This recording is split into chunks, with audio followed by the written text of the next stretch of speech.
A cry tears through the jungle, not loud, but sharp enough to stop time. A sound of pain and panic, but beneath it, something older. Something aching and familiar, and far away across years of silence. A blind man lifts his head without knowing why. His breath caught his heart struck, as if an old wound just opened again. He cannot see the trees or the sky, but he feels the world shift around him like a whisper pulled from memory, like a name. He forgot he was waiting to hear 10 years ago. Something was taken, something warm, something wild, and now the silence breaks and the ache becomes direction.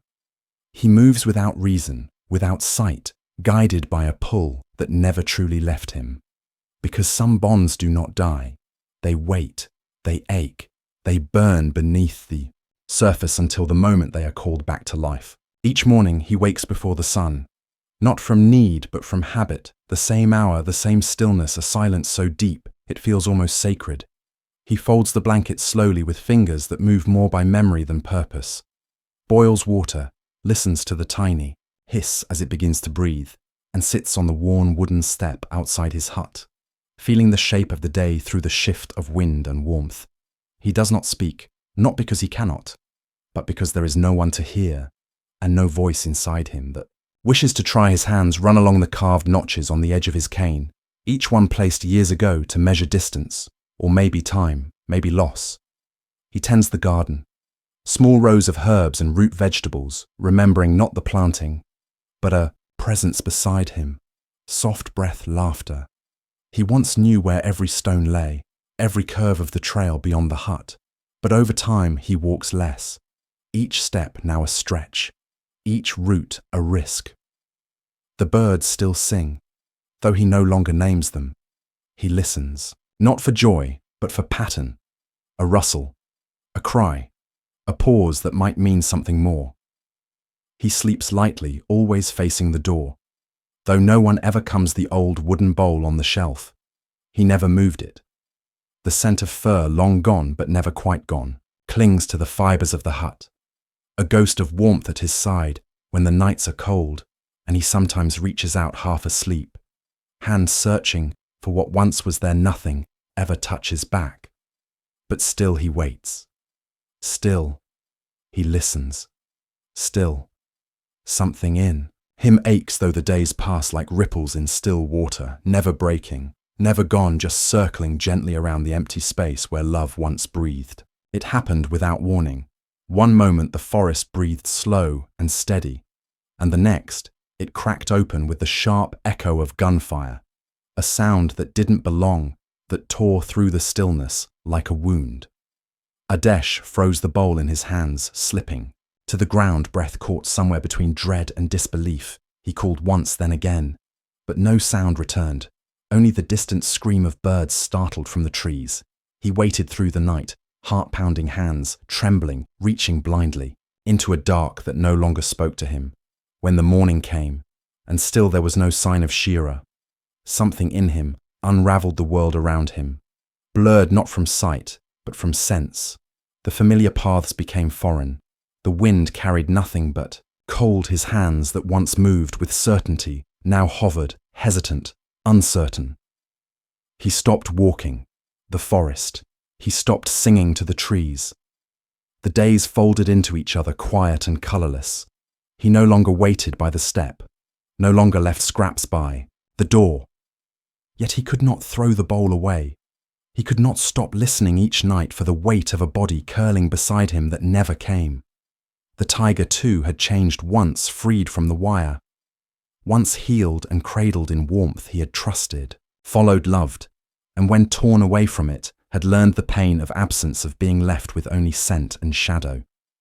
He wandered wide and far, the taste of fire and fear etched into his blood, growing stronger, faster, quieter with every year, but something never hardened, not fully. Some part of him still turned his head. When the wind shifted, still paused by rivers that smelled like ash and soil and home. The ache lived in both of them, like a forgotten song just under the skin. Not screaming, not breaking, only waiting, and the silence stretched long and endless like winter without end. Let me pause for a moment and ask you, where are you listening from right now? Have you ever had someone, a person, or even an animal, remember you after many years apart? That quiet moment of recognition when time falls away. If stories like this speak to something in you, tap follow. There's so much more ahead, and it only gets deeper from here. It began with a sound faint and fleeting, a rustle on the wind that didn't belong to this season. Something in it pulled at a thread long buried. Adesh paused, breath shallow, the warmth of the midday sun suddenly distant, replaced by a tremor in the air, like memory brushing against skin later that evening as he sat beside the cold hearth, fingers trailing absently over the edge of the old wooden bowl. A scent rose, faint, musky, familiar. His heart stumbled. No reason, no proof, just a wave rising from somewhere deep, a pull that made no sense and yet refused to be ignored that night. Sleep did not come. Instead, the weight of silence pressed tighter, filled with questions sharp and slow. What if it was nothing? What if hope had become a trick of the mind? After so many years, what if turning back only meant tearing the wound open again, but deeper still? Beneath the fear lay something else, a whisper that had never fully gone quiet. Maybe, maybe not. Everything was lost. Maybe something had waited too. And so, with hands that trembled more from feeling than age, he reached for his cane and stepped outside. The forest stood before him unchanged and yet different, the paths overgrown, the breath of the trees heavier, but the pull was real. Not memory, not madness, something alive calling without sound. He took one step, then another, guided not by sight but by something older, something that had never stopped listening. And in that moment, fear and hope walked side by side, and he let them. Because sometimes the only way forward is back. The air was heavy with dusk, the sky folding into itself soft and grey, and somewhere between the trees a sound stirred. Not loud, not sudden, but deep. Slow, a breath drawn from the earth itself. Adesh stopped, his pulse stuttering every part of him, listening, and then a presence behind him. No footsteps, just weight shifting through leaves, a pause, a breath again, and then the faintest sound of movement, close, deliberate. A branch creaked lightly under something large, something watching the wind, shifted, and with it a scent. And in that scent, something cracked open inside him. The cane slipped from his hand as he turned toward the nothingness. His eyes could not see, arms slightly outstretched, fingers trembling. The silence pressed in dense and almost sacred until it broke, not with a roar, not with a charge, but with a slow approach, and then warmth. A massive body brushing gently against his leg, not pushing, not testing, just touching. He froze, not in fear, but in awe. A pause, then a step, then fur against his hand, coarse but real and trembling, and his fingers moved slowly over a scarred face, across familiar ridges, down to the jaw. The shape had changed, grown harder, older, but the quiet beneath it hadn't gone. It was him. It was Shira. The breath, caught in Adesh's chest, fell out as a whisper, not a question, not a plea, just a name spoken like a prayer. Shira, and the tiger stilled, lowered his head, pressed it into his hand with a force too soft for the beast he had become, and from him came a sound, not wild, not sharp, but low, like grief and relief. Meeting at once, Adesh dropped to his knees, arms wrapped around a body 10 times the weight of his own, as his throat closed with tears. Years collapsed in that moment, not gone, but irrelevant. Nothing spoken, nothing needed. The world had turned without them. But here they were again, 2 pieces that had always been meant to find each other again, and in that stillness, broken only by breath, something old was made whole. The mornings returned slowly, not with urgency, but with presence. Adesh wakes not to silence, but to the quiet rhythm of breath beside him, low and steady, a living reminder that he is not alone.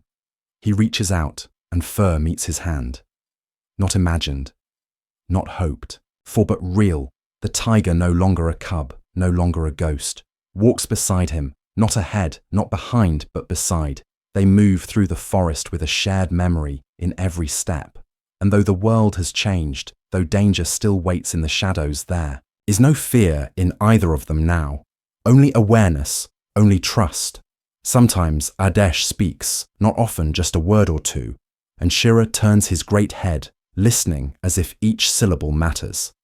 Sometimes Shira lies in the sun and lets the man rest against his side, the two of them breathing in sync the way they once did when everything was new. Other days Shira nudges a fallen fruit toward him, playful testing, and Adesh smiles a true smile, not wide but full a smile that reaches somewhere deep, where the pain once lived, and now only warmth remains. One evening, as the wind curls through the trees, Adesh hums an old tune, and the tiger lifts his head, ears twitching, and leans closer, drawn not by the sound, but the soul behind it. They have no need for language, no need to explain, they know, and knowing is enough. The past has not vanished, but it no longer hurts. It simply rests beneath their feet, woven into the earth and carried in the space between them, not as weight, but as root. They are not what they were. They are something quieter, something stronger. Two lives once broken, now whole, and in the hush that follows, in the breath before night fully falls.